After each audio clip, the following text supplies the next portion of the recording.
Olá, pessoal. Eu sou Alberto Delísola. E eu sou Valéria Delísola. Onde você tá, Valerinha? No Delísola Cast. Com um grande convidado hoje, Gibran Raul, que vai falar de inteligência artificial. Só que antes disso, o que a gente tem que fazer? Falar dos nossos patrocinadores. O Hidromel, Felipe Mitch, que patrocina o Flow Podcast e também E o o Delísola Delísola Cast. Cast. Meu amigo, aqui Chique, é né? diretoria, Chique. Diretoria é um vinho de mel.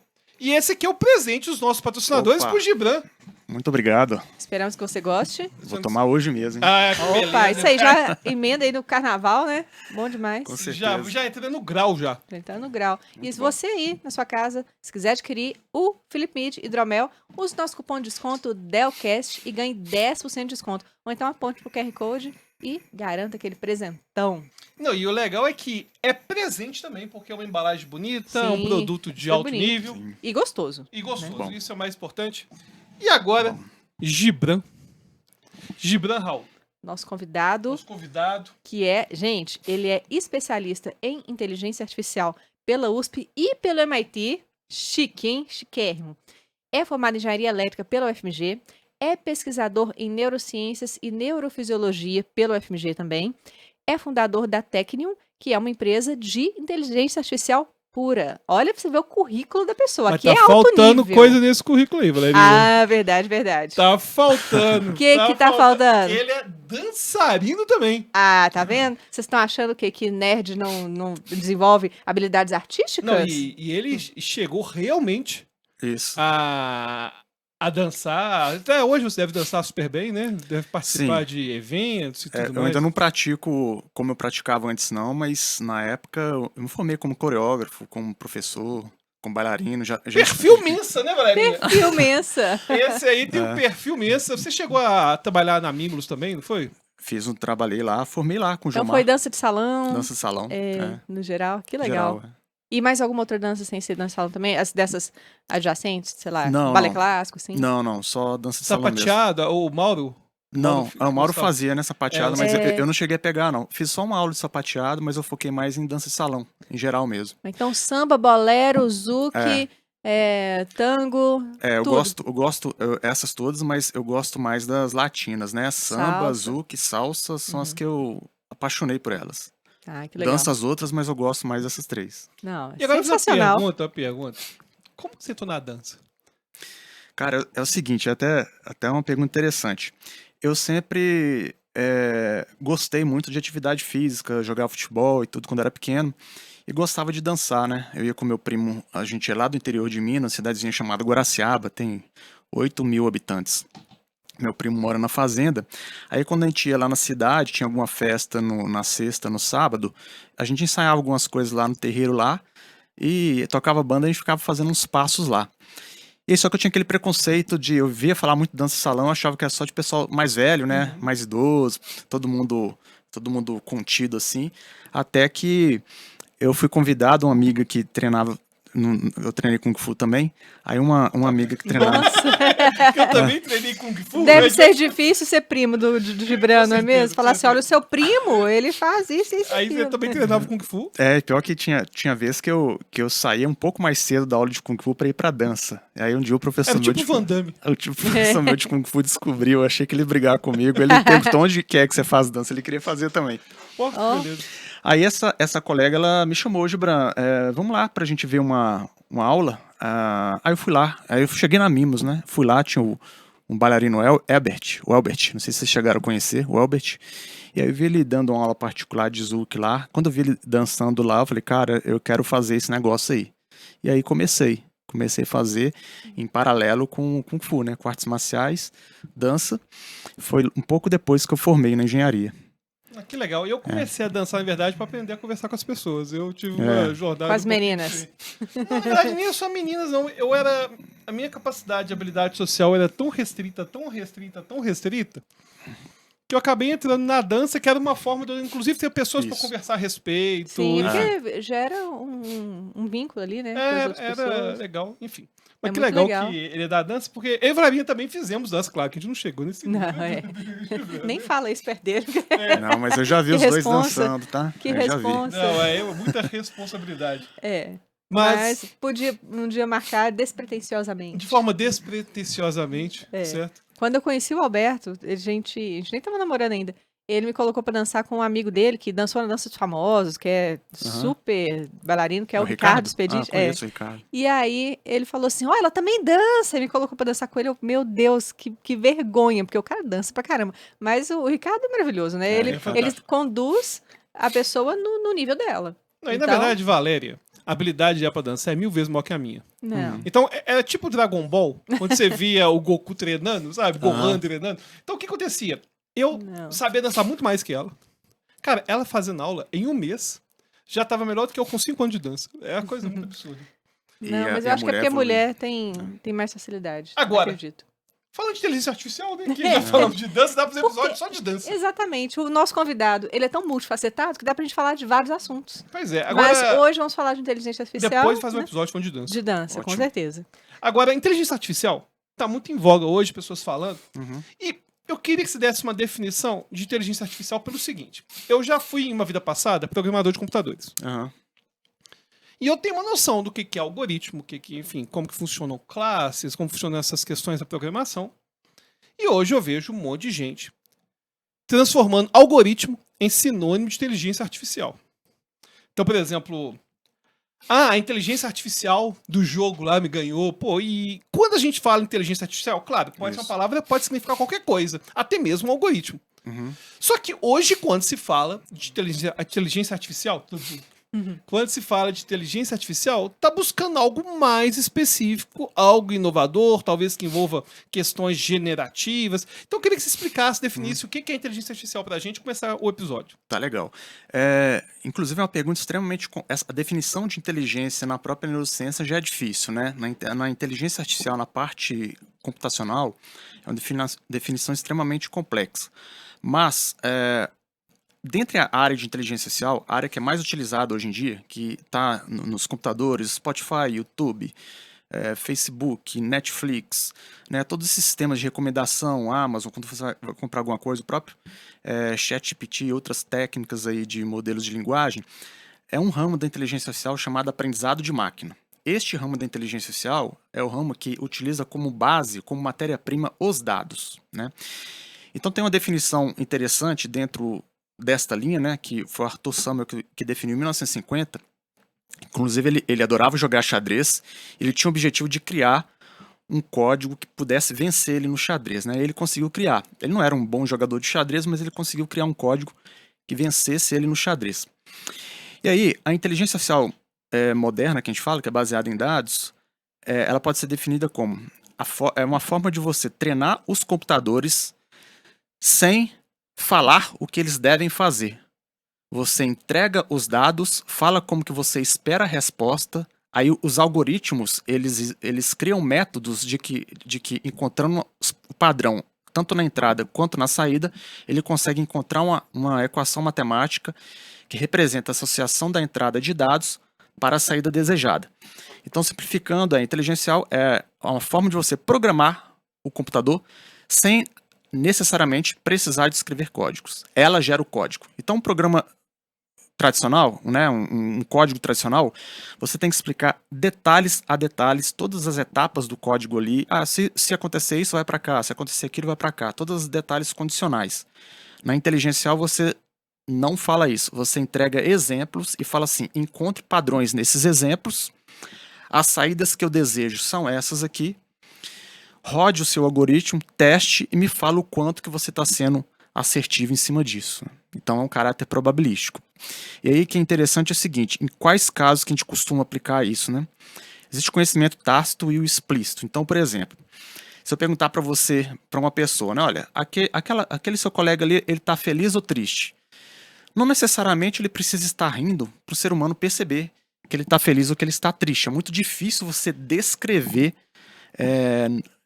detalhes, o que é uma pessoa triste, o que é uma pessoa feliz, o que é uma pessoa ansiosa. Agora imagina programar isso. Como que você programaria isso? Definir instruções para que o computador recorte regiões na imagem para definir uma pessoa triste ou feliz.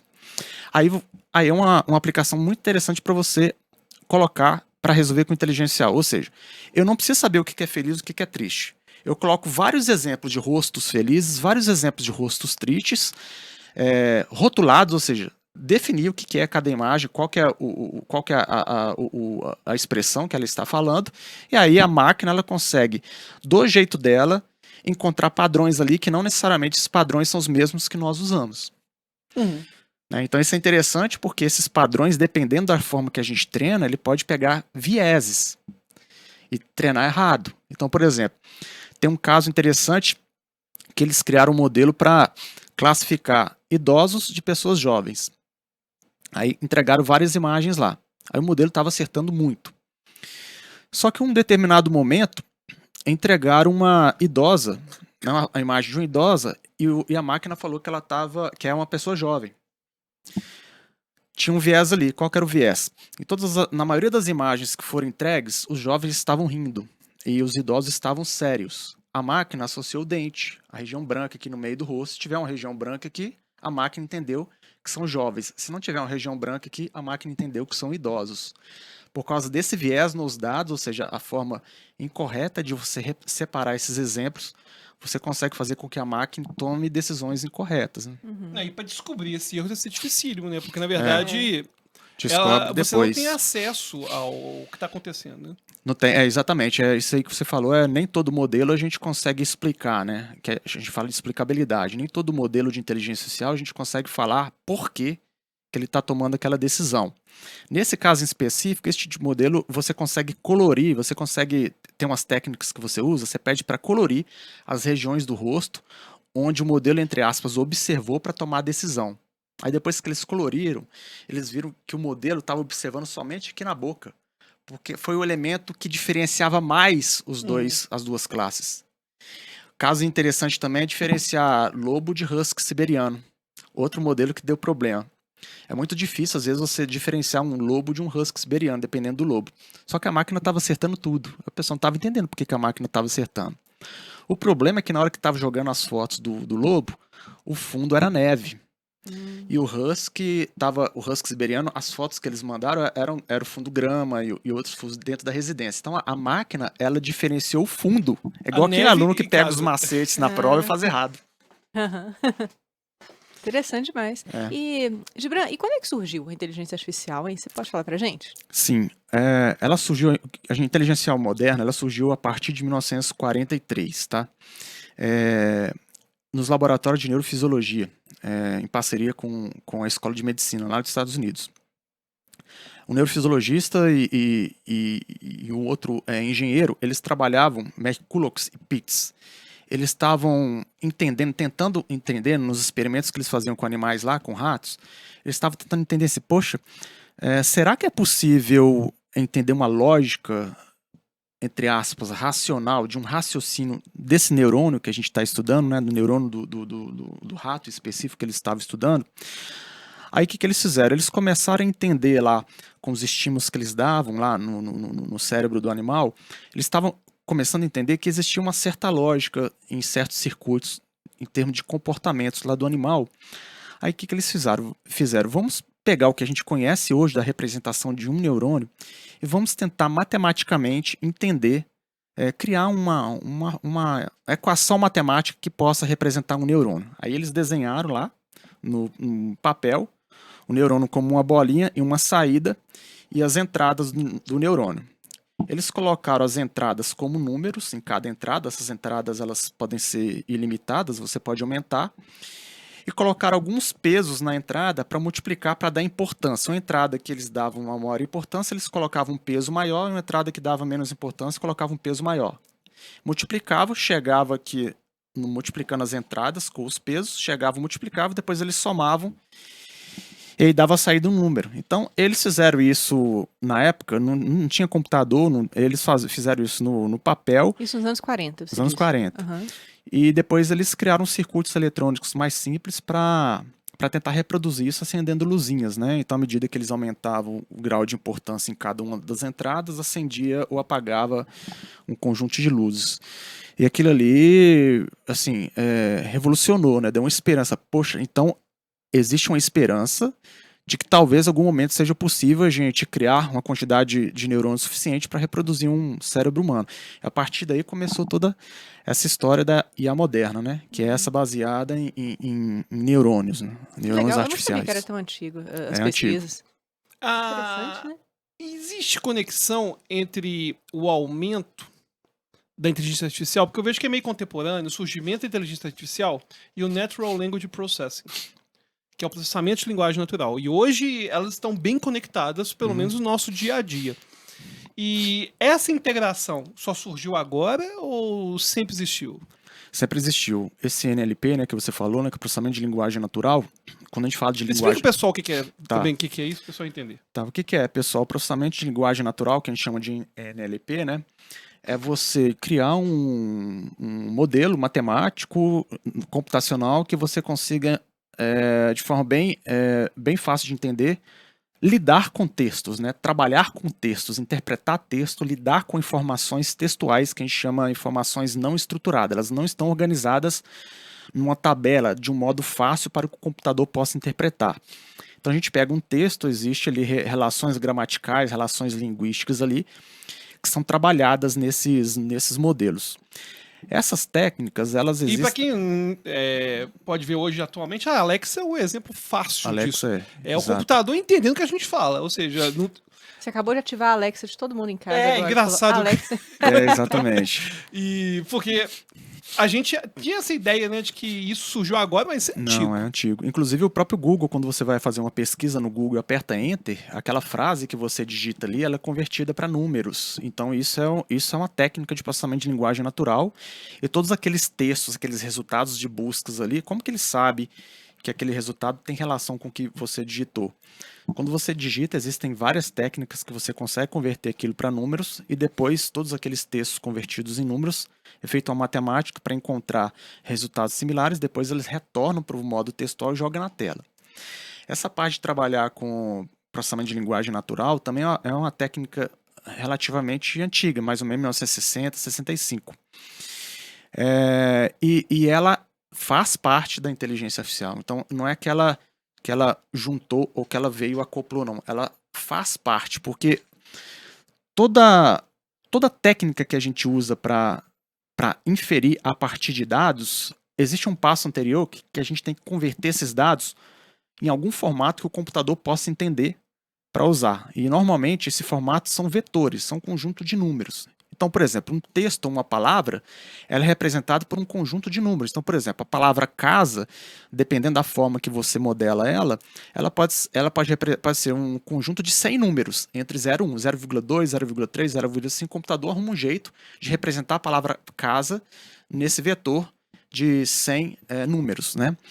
E aí, a partir daí, todas as palavras, as frases são convertidas em números, depois vai para matemática, e a matemática a gente sabe lidar muito bem. E aí, a mesma coisa você faz com imagem, com áudio, enfim, com som e com vídeo.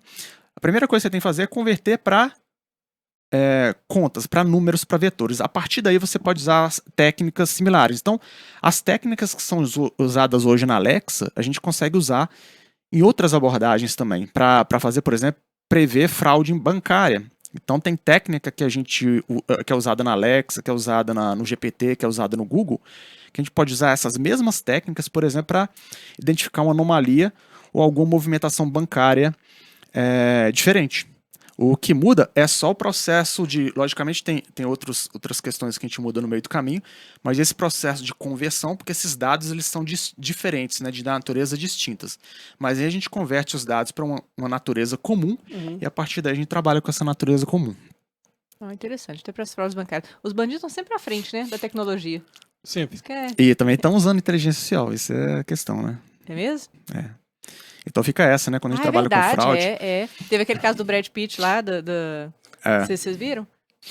A mulher Ele fingiu que era Brad Pitt. Ela achou que era noiva Usou do Brad Pitt. deepfake, né? Sim, e aí e conversando com ela por vídeo, e ela achando que estava noiva do Brad Pitt e transferiu milhões pra ele. Coitada. Impressionante. Tem um ponto interessante que, falando em o bandido, né? Então, sim, quando surge uma tecnologia, os dois lados, tanto o lado do bem quanto do mal, vai se beneficiar. E dependendo da área, é um contra o outro. Então, dar o exemplo da fraude bancária. Olha que interessante. Um banco entra em contato e o banco deseja usar a inteligência artificial para detectar fraude. Eu não posso reproduzir eu não posso, se eu utilizar fraudes que o pessoal já costuma fazer, eu simplesmente estou reproduzindo fraudes ultrapassadas. Eu estou aprendendo a bloquear fraudes ultrapassadas. Como a máquina ela interpreta padrões e eu consigo interpretar padrões de dados passados, se o banco passa uma quantidade muito grande de dados que ocorreram fraudes e que não ocorreram, eu consigo identificar dentro daqueles padrões algum comportamento suspeito e a partir dali, próximos comportamentos, eu posso considerar fraude, uma probabilidade alta de fraude. Né? Você Contas disse. bancárias, cartão de crédito, etc. Certo. Só que tem um problema. O bandido, ele não vai repetir a mesma fraude, porque ele pode crer, poxa, isso aqui já está velho, agora eu quero criar uma nova forma de fraudar. E como que eu faço isso? Como que a máquina consegue detectar novas fraudes, né? Existe uma técnica na inteligência artificial muito legal que a gente chama de aprendizado supervisionado. Então, o que seria isso? Imagina que a gente tem uma criança aqui e eu falo para a criança assim, ó, isso aqui é uma banana, isso aqui é uma laranja, isso aqui é uma banana, isso aqui é uma laranja. Entendeu? Entendeu. Aí eu tiro aqui de uma sacola uma laranja e pergunto, isso aqui é o quê? Vai falar que é uma laranja, porque ele aprendeu a partir de respostas anteriores. Ele foi supervisionado a partir de dados anteriores que eu já mostrei a resposta, e quando ele falou se está certo ou não isso aqui, eu falei para ele se está certo ou errado. Isso aqui é um aprendizado supervisionado que a gente fala, que é o mesmo o que a gente faz para estudar para a prova, fazer simulado, etc. A gente estuda, vê a resposta, aprende, estuda, vê a resposta, aprende. O aprendizado não supervisionado é o seguinte: eu coloco um monte de frutas aqui para criança, de vários tipos de fruta, e simplesmente falo para ela assim: você vai agrupar essas frutas. Aí ele vai perguntar assim: como que eu vou agrupar? Não sei, pode do jeito que você achar melhor. Aí a criança vai começar a agrupar. No momento que ela começar a agrupar, pode ser que eu, propositadamente, eu coloque uma fruta diferente de todas as outras. Então eu coloco 10 de cada e uma completamente diferente. Então eu coloco um patinho de borracha no meio. Aí na hora que ele pegar esse patinho, vai falar assim: cara, tá estranho, esse negócio aqui tá muito estranho. Ele pode estranhar isso. Então isso que a gente faz no caso de fraude. As técnicas que a gente não consegue basear em dados passados, a gente utiliza os dados passados e à medida que quem está querendo fraudar vai tentar experimentar com novas abordagens, a máquina detecta que aquilo é completamente estranho do que qualquer outra abordagem. Aí ele fala: olha, estou achando que essa movimentação aqui na conta está completamente diferente de todas as outras. Então há uma chance muito grande de ser uma fraude. Então é assim que a gente trabalha, que a máquina trabalha com novas, né, com a criatividade dos bandidos, né? É assim que a gente faz para trabalhar contra, né, a criatividade deles. Uhum. E você comentou que a inteligência artificial teve 2 invernos, né? 2 vezes que Isso. apostaram e perdeu o crédito. Isso me lembra muito a questão da realidade virtual. Realidade virtual é um negócio que vira e mexe, agora vai, agora exato. vai, agora hoje não, hoje sim. E ele falando que começou nos anos 40, né? Então a gente pensa, né, que será que sempre foi uma crescente? Ou... Por que hoje é diferente? Isso é uma pergunta interessante, até porque tiveram a mesma empolgação em 1950, teve a mesma empolgação que está tendo hoje. Então, para você ter ideia, tem um recorte do New York Times em 1950 que tinha um parágrafo que dizia o seguinte: isso em 1950, hein? Falava assim: dentro de 5 anos a máquina será capaz de sentir, pensar, falar e interagir com seres humanos. Em 1950, eles falavam que em 1955 ia ser assim. Só que eles estavam muito errados, né? O que aconteceu? Nessa época, quando eles descobriram lá, matematicamente, que eles conseguiam fazer uma conta com o neurônio artificial, ainda estava muito nos primórdios. E aquilo ali só dava para resolver problemas lineares. O que significa? Só resolver problemas simples que já eram muito bem resolvidos a partir de outras técnicas. Então, qualquer problema mais complicado, a máquina não conseguia resolver.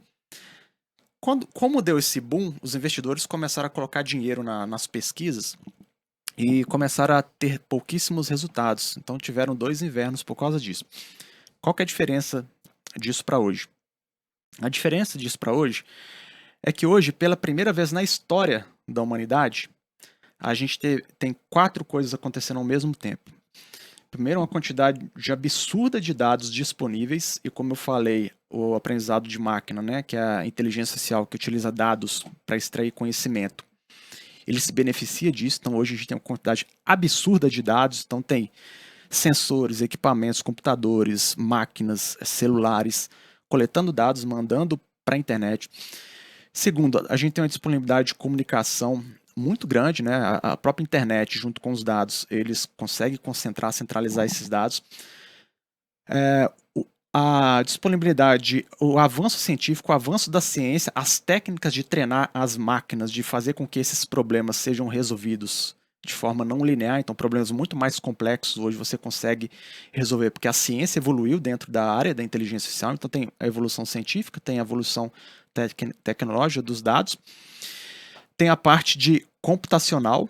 Hoje também a quantidade de computadores baratos e com alto poder de processamento, que precisa também, então a gente precisa de dados, algoritmos desenvolvidos, computadores disponíveis para resolver esses problemas. Isso nunca aconteceu na história. E tem o ponto central, hoje está gerando resultado de negócio. Então você tem tudo disponível, você conseguindo construir modelos com alta capacidade de resolução de problema, e financeiramente, comprovadamente, na prática, que está resolvendo problemas da humanidade, né? Então, isso nunca aconteceu em outros momentos. Trazendo outros, né? Trazendo outros. Eu confesso que eu tenho muito medo, sabe, da inteligência artificial, mas vejo também que, claro, né, é uma revolução. Não, eu, na verdade, eu acho horrível. Horrível, assim, vou explicar. Uhum. É claro que eu estou estudando isso. É claro que tiver que fazer negócio, que se eu vou fazer mesmo, você tem a sua empresa disso, eu acho top mesmo. Uhum. Porque se não for você, vai ser o Zequinha, Exatamente. certo? Então alguém tem que fazer isso, Agora, existem violações patrimoniais na aprendizagem dessas inteligências artificiais, tem vários problemas sociais. E você falou de fazer negócio, mas eu tenho uma dúvida. Inclusive, teve a China, né? A China recentemente... Toda vez que a China faz algo que vai detonar os Estados Unidos, ele fala que é um problema. Eu acho top, na verdade, quando surge esse tipo de coisa disruptiva. Mas a minha questão é a seguinte: se paga.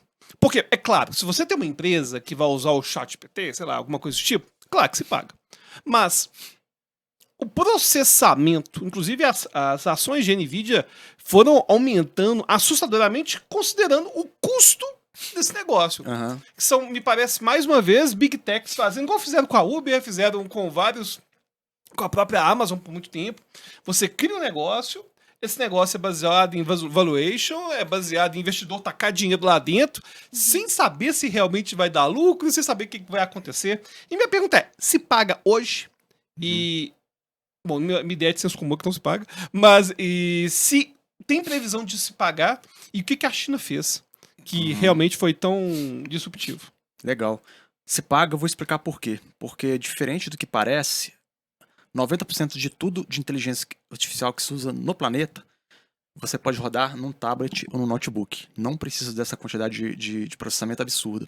Esses modelos de linguagem, GPT, Gemini, DeepSeek, não são modelos gerais, porque ainda não existe, mas são modelos de uso geral, para resolver de forma superficial vários problemas. Quando você quer resolver um problema especializado para uma empresa, para uma indústria, ou para uma pessoa, você precisa criar modelos dedicados e especializados para a necessidade dela, ou seja, para os dados dela. E isso você exige uma computação muito pequena. Então, a maioria dos projetos que a gente já fez mais de 40 projetos na empresa. A maioria esmagadora dos projetos que a gente fez são projetos que conseguem rodar no notebook. Então, se paga por isso. E mesmo... Mas ele está rodando no notebook, por exemplo? Você coloca em nuvem, mas num computador equivalente. Não, né? não, sim, porque, por exemplo, igual a gente tem o Xbox Cloud para jogar o Xbox, eu não preciso ter o Xbox. Ou seja, ele roda em qualquer coisa. Isso. Mas existe um custo aí de cloud. Exato. E esse custo se paga? Se paga porque é um custo muito barato, cara. Muito barato mesmo. Às vezes não chega nem centenas de dólares por mês. Dependendo do problema, é menos de $100 por mês que você gasta. É que eu achava que, na verdade, eles estavam disponibilizando isso a um preço barato, simplesmente para popularizar e depois colocar o preço real depois. Não, aí que tá. O que eu tô falando é de outra filosofia da inteligência artificial. A inteligência artificial que realmente gera valor para os negócios, que não é esta do GPT, Essa caseira, né, digamos. essas que se popularizaram. Uhum. Essas que não. As técnicas que geram mais valor para os negócios que estão instaladas nos ambientes industriais ou nas empresas, rodando para resolver os problemas específicos delas. Por exemplo, como que a empresa X consegue prever o custo da soja ou da uva que ela precisa comprar ao longo do ano? Quanto que vai custar a próxima safra? Esse modelo está rodando só naquela empresa, usando os dados dela e alguns dados externos. Está rodando só ali. Isso está gerando um valor absurdo para eles, porque às vezes gastam milhões de reais para comprar. Entendi. Entendeu? Agora, esses modelos de linguagem que são populares, esses sim, é computação absurda e violenta. O GPT foi gasto mais de 100 milhões de recursos computacionais, 100 milhões de dólares de recursos computacionais só para treinar o GPT-4. E só de energia elétrica foi mais de 6 milhões de dólares só de gasto de energia elétrica. O DeepSeek, eles conseguiram lá, eles simplificaram o algoritmo, as técnicas. Que é o chinês. Que é o chinês. Eles conseguiram 6% desse custo, que é o OpenAI conseguiu. Eu acho legal, eu também acho legal quando, por mais que exista questionamento, o OpenAI está falando que eles foi um processo de espionagem, eles usaram o próprio GPT para treinar. Mas eles estão roubando informação de todo mundo. Eles pegam informação. Uma coisa que a gente não sabe, não é difícil fazer o algoritmo para rodar. Se a gente quiser, a gente consegue fazer aqui. Nesse caso desses modelos. O difícil desses modelos é o custo computacional, que é caríssimo. E quais os dados e onde que eles pegam esses dados, ninguém sabe. Nenhuma empresa divulga onde que tira esses dados, nenhuma. E o GPT-4, se você imprimir os dados que eles usaram em folhas e empilhar umas folhas em cima da outra, dá 30 quilômetros de altura. E aí, pensando em conexões cerebrais, né, o modelo do GPT-4, eles não divulgam não, mas eu estimo que ele tenha, é uma rede neural gigante, ele tenha mais ou menos 1 trilhão de conexões de sinapses. Então, o cérebro humano mais ou menos 100, um pouco mais de 100 trilhões, estimativa, né? Então, cérebro muito mais eficiente em termos energéticos e velocidade, e ainda 100 vezes no mínimo mais poderoso do que o modelo standard hoje, que para você rodar ele, você precisa de 200, 500 computadores de alto desempenho, assim, milhões de reais. Então, a inteligência artificial está mostrando para a gente o quanto que o nosso cérebro qual o nível de perfeição que nós chegamos, né? Aí que eu acho é o seguinte, existe uma linha de... A inteligência artificial ela tá rodeando em volta do próprio rabo, né? Como um cachorro ali. Esses modelos estão famintos por dados. Então tem um conto do Asimov, que é a última pergunta, que eles perguntam para um computador super inteligente durante milhões de anos, a humanidade pergunta se é possível reverter a entropia, né, que é uma pergunta fundamental que eles tinham lá do universo. O computador fala que ele ainda não tem informações suficientes, precisa de mais dados. O computador ficou 200 milhões de anos engolindo mais dados. Então a inteligência artificial baseada em dados, que usa esses modelos, né, eles estão cada vez sedentos por mais dados. Só que existe um limite de saturação. Tanto que o técnico que você não vai conseguir computadores ou custos financeiros, ou até algoritmos mesmo para lidar com quantidade maior de dados, e que esses dados que você vai ter que colocar precisam ser dados de maior qualidade. Então isso vai chegar num nível de saturação. Aí o que você tem pensado, né? Então vocês estão preocupados com inteligência artificial, vai ter o próximo passo aí, que é a inteligência artificial geral, que é AGI, que ainda não existe. Que a gente até está com uma pesquisa lá na empresa nessa área. O que é o AGI? A inteligência artificial hoje, ela tem um propósito específico, ou seja, ela resolve problemas específicos, como economizar gasolina no veículo, como contratar melhor pessoas, como vender mais, são problemas específicos, como reconhecer imagens, como conversar com pessoas, que o GPT faz, são problemas específicos. A inteligência artificial geral, que ainda não se sabe se é possível, mas os gigantes estão trabalhando, é aquela que é capaz de resolver todos os problemas que um ser humano consegue resolver. Todos. Todos que você pode imaginar. Alguns falam que daqui a 2, 3 anos, outros falam que nunca vai chegar. Na minha percepção, é possível chegar desde que você mude técnica, a abordagem da inteligência artificial. Então, existem outras abordagens que a gente pode fazer para aprender. Então no final das contas, o que todo mundo, o mundo que trabalha com inteligência artificial está buscando fazer, né? O que é evoluir um modelo de inteligência artificial? É fazer com que ele encontre mais conhecimento no mundo em que ele vive de forma mais eficiente para que ele possa resolver problemas. Hoje, a técnica que está dominando é a técnica que utiliza dados como base. Só que existem outras técnicas da inteligência artificial que não utilizam dados como base, só que essas aí estão um pouco mais para trás em termos evolutivos. E agora está chegando uma técnica, está crescendo, ela é antiga também, mas ela está crescendo, que é uma técnica baseada em aprendizado por reforço, que é igual você adestra o cachorro, você pede para ele fazer algo, se ele faz de forma que você considera legal, você oferece uma comida. Se ele faz de uma forma que você reprova, você não dá nada para ele. Então ele aprende por reforço. Essa técnica de aprendizado por reforço, ela consegue aprender experimentando o ambiente. Então a fusão da inteligência artificial com a robótica. Então esses robôs humanoides que estão surgindo aí, inclusive a OpenAI lançou um aí, você vai chegar dentro da sua casa, quando ele for popular, você vai montar ele, deixar ele andando lá. Meu Deus do céu. Ele vai tropeçar na mesa, ele vai entender que não pode tropeçar mais. Ele vai descer a escada, cair, vai entender que não vai cair mais.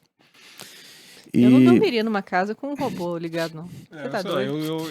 eu tenho. Eu não gosto muito dessa ideia, não, mas enfim. Aí ele vai aprender igual a criança aprende. E é por observação.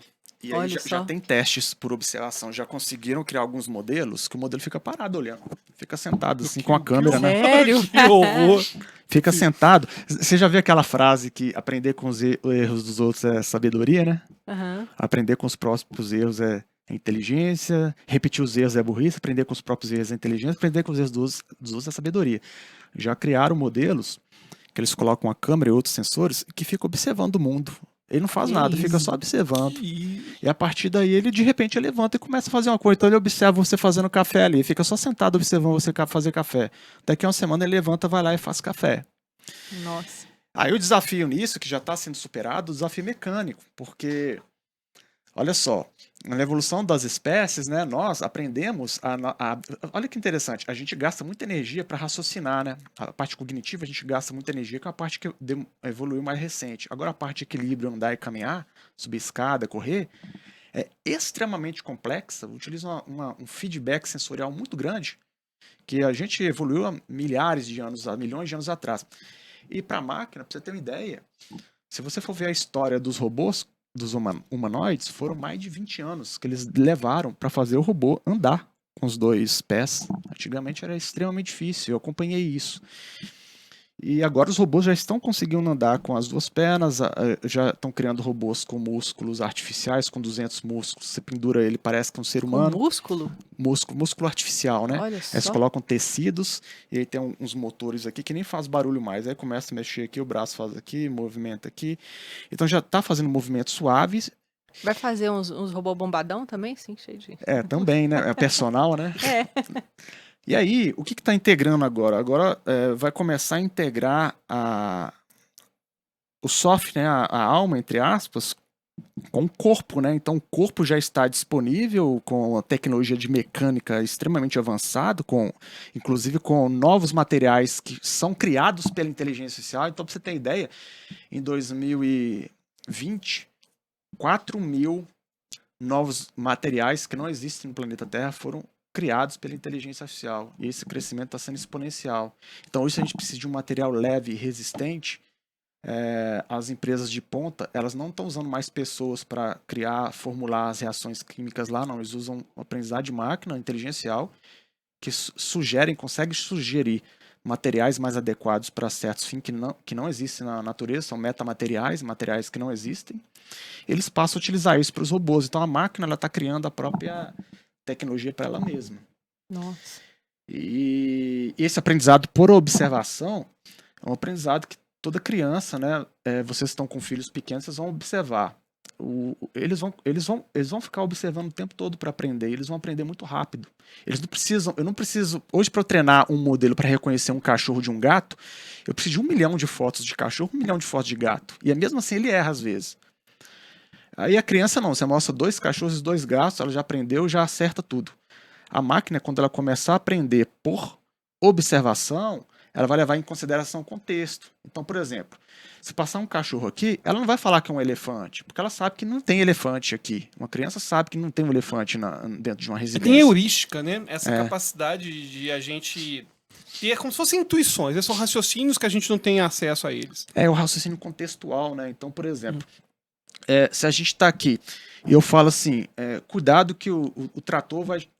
cuidado com o ônibus, dá um grito e olha, cuidado com o ônibus, sai correndo. Vocês não vão sair correndo, mas se tivesse num bar na rua, vocês iam sair correndo. É porque Claro. vocês associaram o contexto ali. Então isso permite muito essa que a gente fala de inferência, né? A máquina ela vai conseguir inferir sem precisar de fazer associações que hoje ela não tem, né? Ela vai entender o contexto. Vai entender. O GPT, né, ele já entende contexto, né? Quando a gente fala, a gente entrega alguma coisa, a gente faz uma pergunta ali, se a gente está falando sobre cachorro, sobre animais, e de repente a gente fala sobre cachorro quente no contexto da fala de animal, ele vai entender que a gente está falando sobre um cachorro queimado ou qualquer outra coisa, né? Com temperatura alta. Se a gente estiver falando comida e de repente falar sobre cachorro quente, ele vai levar em consideração esse contexto. Então, as máquinas elas já estão começando a perceber isso. Eu percebi quando eu grávida, né? Eu chamava de doutor GPT, porque sempre fazia perguntas lá sobre a gravidez.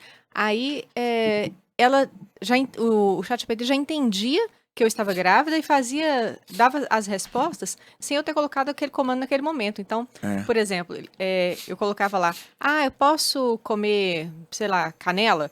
Aí falava, como você está grávida de 28 semanas, pode... Não sei o que. Eu falei, peraí, mas eu não falei pra ele que eu estava grávida de 28 semanas, mas ele já tinha entendido porque nas formas anteriores lá que eu já tinha colocado, ele já tinha percebido ali tudo. Que doideira isso, né? E isso aí, baseando nisso aí, existe muita resistência de profissionais. Então, vou dar exemplo na área de saúde, né? Então, às vezes, um médico especialista num determinado assunto, né? O médico lá trabalha com radiologia para classificar exames ali, às vezes ele é muito resistente em usar a máquina. Então, aconteceu um caso real que a gente estava criando uma solução para monitoramento de laudos e autorização de exames, e aí o médico bateu, né? Eles estavam muito resistentes, eles bateram e falaram, cara, essa máquina não presta, ela tá errando, tá completamente errado isso aqui, e a gente falava, não tá errado, a gente conferiu, isso tá tudo certo. No final das contas, ele conferiu, era ele que estava errado, era ele que estava usando como base os dados errados, ou seja, ele que forneceu os dados errados e a máquina estava tirando um diagnóstico certo, ele que achou que tinha fornecido o dado errado, apesar de ser probabilístico. Mas nós humanos também erramos, né? Então, a máquina erra, ela está sendo assim como o ser humano que erra. Agora, se você for perguntar a minha opinião de qual que é o caminho que eu acho que vai potencializar o crescimento da evolução da inteligência artificial, é uma técnica nova, que é aprendizado baseado em interferência de ondas. Ou seja, esse aprendizado ele é muito legal porque ele não utiliza... É um novo paradigma. Não utiliza computador digital. Precisa de computador analógico para ele funcionar. E se você volta na história de por que os computadores... Por que se optou para utilizar computador digital? É porque naquela briga lá Estados Unidos e Rússia, como eles precisavam fazer cálculos ali, usavam muito integral e derivada, e precisavam fazer cálculos numéricos, com o computador digital, eles conseguiram fazer cálculos muito mais rápidos. O problema é o seguinte... Vocês lembram que eu falei sobre a inteligência observando o mundo, né? Extraindo insights do mundo, assim como nós fazemos para a gente aprender no ambiente que a gente vive. Um computador digital, para ele extrair uma informação de um mundo, ele tem que converter essa informação para números, então ele passa por vários processos de conversão ali internos que gasta muita energia e gasta muito processamento. E como todas as informações externas elas são analógicas, são em ondas, a pressão você empurra, não é tudo o 0 ou 1, né? Não é tudo 1 ou 0, é tudo contínuo, né? O computador analógico ele trabalha diretamente com o contínuo. Então não existe temperatura alta ou baixa, existe a temperatura está subindo, está caindo, está subindo, está caindo, o vento está chegando, está afastando. Gradiente de resposta. Gradiente de resposta. E o computador analógico você trabalha com isso diretamente, com gasto mínimo de energia. E como que você entrou nessa questão de fazer mestrado em neurociência? Porque me parece, às vezes, a princípio, né, que a pessoa vai fazer algo Na ciência da computação. Ou, É. enfim, por que surgiu a ideia de fazer neurociência? Olha que legal. A neurociência ela tem evoluído muito, né, a partir das novas técnicas de sensoriamento, né, ressonância, tomografia e outras técnicas aí que avançaram ao longo dos anos. Se conseguiu descobrir, né, evoluiu muito nas descobertas sobre o funcionamento do sistema nervoso. E aí, em 2018, mais ou menos, eu escutei num neurocientista que ele tem uma solução de um aplicativo muito, muito interessante, e ele falou a seguinte frase. Até aí eu não estudava neurociência. Ele falou: pessoal, vocês que estão trabalhando com inteligência artificial, vocês estão vendo o quanto que ela evoluiu. Isso foi em 2018, nem tinha o GPT. A neurociência evoluiu tanto quanto, porém ela ainda não está sendo divulgada, né? Aí eu fiquei com aquilo na cabeça, porque eu pensei, poxa, se a neurociência evoluiu muito e eu sei que a inteligência artificial evoluiu, eu preciso conhecer a neurociência, porque a inteligência artificial surgiu num laboratório lá de neurofisiologia, do pessoal da neurociência. Aí, qual que foi a minha visão? Cara, pouquíssimas pessoas de tecnologia, de ciência de dados, de engenharia, estão indo para a neurociência. Se eu for para a neurociência, eu vou ter dois ganhos. O primeiro ganho é que eu vou levar o conhecimento da inteligência artificial para entender melhor o sistema nervoso, que é o que eu estou fazendo hoje. Então, hoje eu estou modelando o cérebro com as modelagens matemáticas que eu estou usando para entender melhor o cérebro. Então, eu estou levando o conhecimento daqui para lá e que eles não usam. E estou conhecendo descobertas de processo de memorização, processo de aprendizado, vários processos comportamentais que eu posso utilizar aqueles conhecimentos na área da inteligência artificial. Então, elas sempre andaram em paralelo. E as grandes descobertas que tiveram dentro do campo da inteligência artificial, e eu incluo o GPT, dentre os pesquisadores, tinha um neurocientista que conhecia, neurocientista e ciência da computação, em uma pessoa só, que conhecia os dois lados. E aí, na minha visão, no futuro, em algum momento no futuro, eu acredito que o cientista da computação vai ser um neurocientista da máquina, né? Porque a máquina, certas máquinas, você vai ter que entender do funcionamento, entre aspas, dos sistemas nervosos dela, mais do que do hardware e do software. Você me fez lembrar que outro dia eu fui fazer uma ressonância magnética e eles usavam inteligência artificial também, Isso. né? Acho Icobrain que chama a tecnologia lá. Olha só. Exato. Não, e a gente até ficou sabendo que, na verdade, ela tem essa inteligência artificial em aprimoramento contínuo, que realmente é inteligência artificial. Exato. A inteligência ela aprende o tempo todo. Por quê? Porque porque cada hora chegam dados novos e você retrena ela com novos dados. Então, por exemplo, se eu faço um sistema de detecção de fraude para um banco em 2020, ele não fica lá isolado e eu nunca mais uso dados para treinar ele. A cada mês, às vezes até a cada semana, a gente treina com novos dados de novas pessoas, de novos usuários que tentaram entrar. Até para entender, para que o próprio modelo aprenda quais que são as abordagens novas de fraude ou de comportamentos esperados que tenham acontecido dentro do banco. Então, ele sempre tem que aprender e sempre técnicas novas estão surgindo, né? Então, toda hora surge uma técnica nova que você pode aplicar. Apesar de que mais de 80% de tudo que se aplica no mundo em inteligência artificial, a técnica matemática é de 1868, chamada regressão linear, regressão logística. Antes de existir o computador, antes de existir a inteligência artificial, os matemáticos já tinham conhecimento de uma técnica, que logicamente eles faziam no papel, de uma técnica que é a técnica mais usada hoje no mundo. É mesmo? A diferença daquela época para cá é que hoje a gente consegue usar a mesma técnica com quantidade maior de dados e com sistemas computacionais e com quantidade maior de variáveis. Mas a técnica é a mesma. Então, a inteligência artificial, né? Isso, imagina. Ao mesmo tempo que ela é moderna, né? Como ela está se popularizando e parece que é algo de última geração, o mato no mundo é muito alto, ou seja, as indústrias, as empresas, nas residências, tem muita coisa fácil ainda para ser resolvida. E essas coisas fáceis, você não precisa utilizar técnicas modernas, você pode utilizar técnicas antigas. Por isso que ainda predominam nas empresas as técnicas antigas. Porque se você chega numa empresa, um cliente, ele quer resolver um problema de inteligência artificial, dificilmente é um problema desafiador. Desafiador em termos científicos e tecnológicos. O desafio é mais humano, né? Como que eu vou fazer com que os humanos de lá consiga usar e interpretar aqueles resultados. Mas às vezes o problema não é um problema desafiador e você consegue gerar grandes resultados com pouco esforço técnico.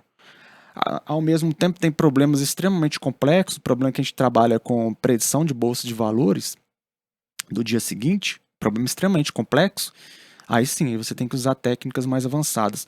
Mas também são técnicas que você consegue rodar no computador, não precisa rodar. Enfim, o processamento computacional é possível fazer dentro do computador, vai rodar em nuvem, mas é barato. E esses dados aí realmente a gente não sabe de onde que ela pega. Não sabe. O que se sabe, né? A gente sabe algumas coisas. Por exemplo, a gente sabe que eles divulgam livros de domínio público, Wikipedia. Nem sempre domínio Mas público recentemente até vazou o negócio do Mark Zuckerberg, né? Que Não. Eles falam que... não, logicamente eles usam também livros de domínio público, sites, né? Também. Também. Só que eles não falam tudo. E, assim, é certo, né? Não há dúvidas que grande parte dos dados não são dados que estão disponíveis para todo mundo. Isso é fato, isso não tem nem o que discutir, né? Tem uma violação patrimonial aí. Mas é muito grande. Outro dia eu joguei lá no ChatGPT para testar, que a gente estava falando sobre isso, né? De se ela consegue gerar, se todos os textos que ela gera são aqueles textos neutros, assim, impessoais, ou se ela pode dar um temperinho, dependendo do prompt que você joga. Aí eu coloquei lá, escreva uma crônica assim, assim, assado, como se fosse Clarice Lispector. Cara, ele escreveu. Escreve. E com a cara da Clarice Lispector mesmo, sabe? Se a pessoa pegar aquilo ali e só der um tapa, ajustar um pouco o texto, poderia E vai falar que não pegou o material da Clarice Lispector, que não é domínio público? Claro que não pega. E isso daí é uma violação grave patrimonial, eu vejo, né? Não, é gravíssimo. Eu vejo, assim, com muito maus olhos, vários desses avanços. Claro que eu fico no mix entre estar fascinado, e eu uso todo dia. Eu não quero ser hipócrita e falar, não devia estar usando, não, eu uso todo dia. Uhum. Mas me preocupa muito. E aí, nosso tempo, infelizmente, está acabando, né? Mas fazer uma última dúvida para você responder de forma rápida. Claro que não tem como responder de forma rápida. Questão de desemprego. Porque tecnologia, ao longo das décadas, ela aumentou a renda e emprego. Você pega a Revolução Industrial. O cara estava lá no campo. Ele começou, apesar de todos os problemas que a gente teve com a Revolução Industrial, enfim, de direitos humanos e tudo mais, ele começou a ter uma vida financeiramente melhor. Só que tem gráficos que mostram que com a automatização nos anos 60 e 70, esse dinheiro que grande parte ia para o novo trabalhador, parou de ir.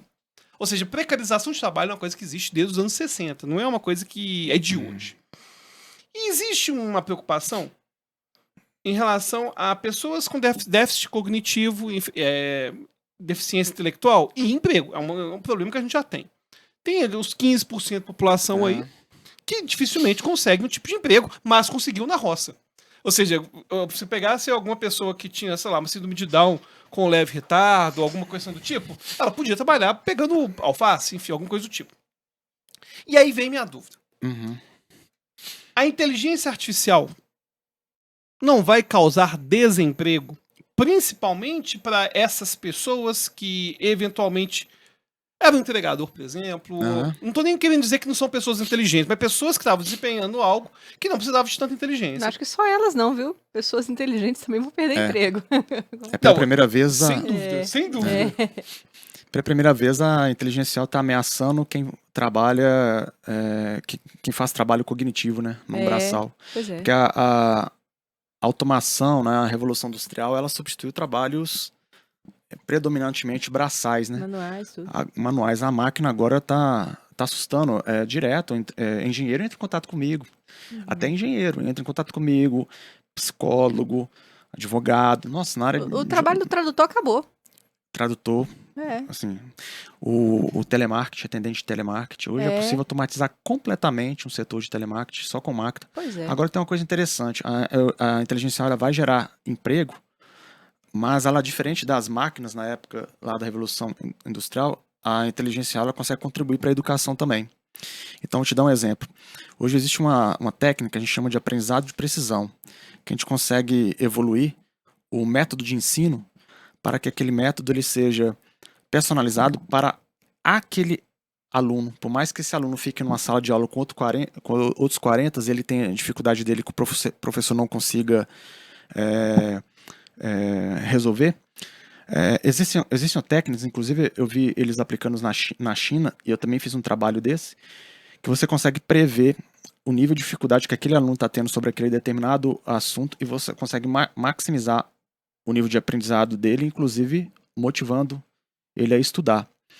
Então a inteligência ela consegue contribuir também para a melhoria. Então tem os dois lados, mas esse ponto é interessante porque onde que eu brigo com isso? Eu brigo com as empresas, porque pensa bem, uma empresa, quando ela vai adotar uma tecnologia, o dono, ele não dorme hoje e acorda amanhã e fala assim, vou adotar uma tecnologia, vou demitir todo mundo, e isso aqui vai substituir todos os meus 200 mil funcionários. Para ele tomar decisão, ele demora muito para tomar decisão, a gente precisa fazer contas, cálculos, precisa esperar regulamentação, etc. Essas empresas que estão observando isso, elas devem preparar essas pessoas ou para que elas ocupem os cargos na própria empresa ou para que elas saiam no mínimo qualificada. Vai ter uma dificuldade muito grande quem está mais na meia idade. É a opinião que eu estou vendo, pelo que eu estou vendo, das aplicações que a inteligência tem feito, tá? Eu acho que o pessoal que está com 50, um pouco mais, eu acho que eles vão ter mais dificuldade, porque eles já não estão muito com aquele gás de absorver coisas novas, e eu tenho visto com a inteligência artificial, às vezes uma pessoa de 25, 30 anos já não está com muito ânimo para acompanhar isso. É muito rápido que as coisas têm surgido. Até quem trabalha na área não está conseguindo acompanhar. Então essas pessoas elas vão ter muito mais dificuldade. Então, com certeza, é um risco que não há dúvidas que vai substituir muito emprego. Vão surgir algumas atividades que elas são mais artesanais, né? Atividades artesanais, né? Então, talvez o ser humano ele passe, o microempreendedor individual, ele passe a trabalhar mais ali com a parte artística, né? Com a parte artesanal ali. Talvez para esse profissional, ele consiga um pouco mais de tempo, né? Uma coisa que, bom, eu concordo com você, é que pro artista top mesmo, não faz diferença. Eu vou querer uma imagem feita, um desenho, uma ilustração feita por um artista X. Até a máquina aprender. Não, sim, mas tem uma questão de exclusividade. Tipo quando a gente fala de... Eu não tô falando mais da qualidade da imagem. Eu tô falando do valor intrínseco que ela tem por ser única. Sim, sim. Então vai ter gente que vai querer contratar um artista. Agora, se pega livro, ninguém vai mais ficar pagando ilustrador para livro. Não, e tem outro problema também, você falou de livro aí, é terrível agora. Agora a máquina não sabe escrever muito bem, né? O pessoal escreve livros com GPT e coloca para vender e muitos não estão falando que foi feito um GPT. Então dá pra... A Amazon tá contaminada desse negócio. Você consegue perceber ali, quem mexe todo dia sabe, percebe ali a primeira frase, sabe que é GPT. E como eu falei, a máquina probabilística não vai acertar tudo, vai escrever mal feito, ou seja... começa a inundar com conteúdo. Vejo muito no YouTube também vídeos narrados por robôs e com conteúdos que foram criados pela máquina. Aí às vezes eu começo, esse negócio, às vezes eu tô no meio do vídeo, até eu tô no meio, esse negócio aqui foi criado por máquina, eu tô perdendo tempo aqui, eu não sei se o que ele tá falando é verdade. Então, falando de IA generativa, ela tá gerando informação, vai ter não só o problema do emprego, mas também vai ter o problema de informações irrelevantes, construção de quantidade de informação muito superficial para a humanidade. Aí a gente vai começar a consumir informações na internet e grande parte dessas informações vão ter sido criadas por máquina. Só que vai chegar um limite que você não vai ter o controle da curadoria desse... Não, já não tem mais curadoria de nada.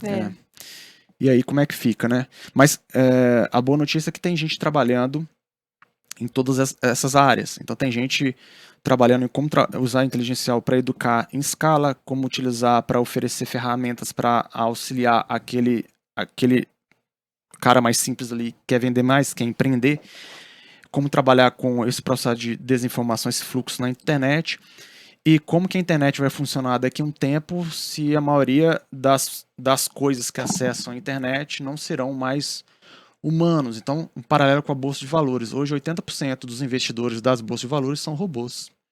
Não são seres humanos. E é muito difícil um ser humano ter bom desempenho na bolsa de valores, porque os robôs eles conseguem perceber os viés dos humanos, por isso que eles ganham. À medida que aumenta o número de robôs na bolsa de valor, fica mais difícil para o robô ganhar. Porque um robô A percebe o viés do competição vai outro. ficando cada Competição vez... entre robôs. E o ser humano tem um viés emocional. Aí você percebe um viés, o robô percebe que o ser humano tem um viés emocional e joga o contrário. E olha que legal. Eu criei um algoritmo lá que ganha de qualquer ser humano no par ou ímpar. Aí você pensa, como que ele vai ganhar no par ou ímpar se ele não sabe qual que é o número que eu vou jogar? Basta você jogar umas 10 rodadas com ele que ele vai perceber o seu viés, porque dependendo da sua construção muscular, às vezes você não vai Nossa, querer que jogar o isso. seu dedo aqui. Você não vai Meu querer Deus. abrir esse dedo, vai abrir mais esse dedo porque vai dar um nervo aqui, ou você A não humanidade consegue tá jogar. lascada, Então, meu mas o amigo. Gibran, pelo Olha, menos, ele vê uma luz no fim do túnel de algum aspecto. eu vejo com muito medo, sabe? Eu queria agradecer a sua presença.